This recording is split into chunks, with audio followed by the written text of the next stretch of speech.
The first time I saw Ingrid, my heart exploded in my chest.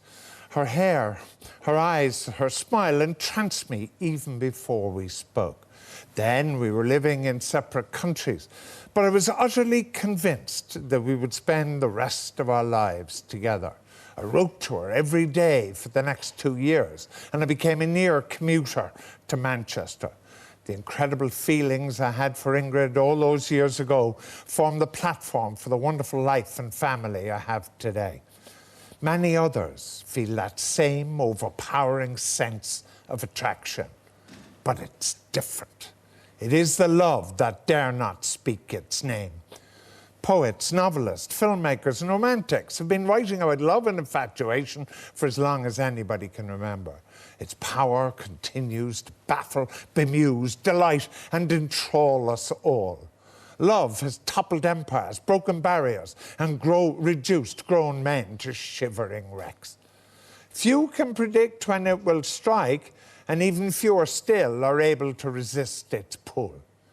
Given that all of us are susceptible and vulnerable to emotion and feelings, why do we make a rule for one group and another for everybody else?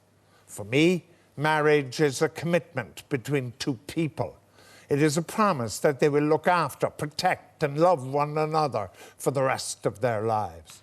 It has nothing to do with race, religion, or sexuality. Marriage is a public declaration of love. It's a celebration of beauty, companionship, and devotion.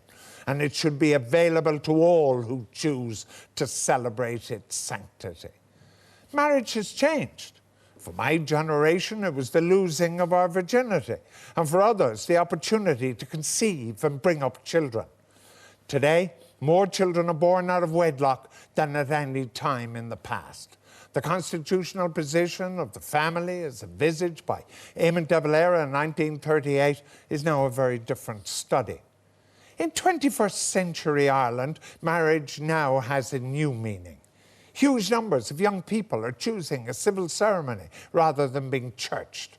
Surely in this new, multicultural, multi-denominational and multifaceted Ireland, we can be inclusive of all.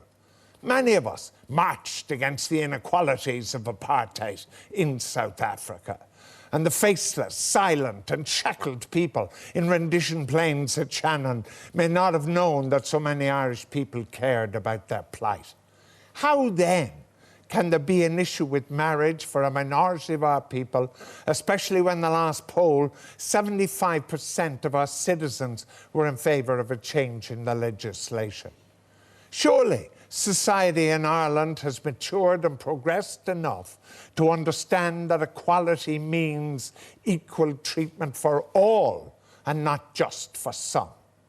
Nature does not discriminate on life, and neither should we.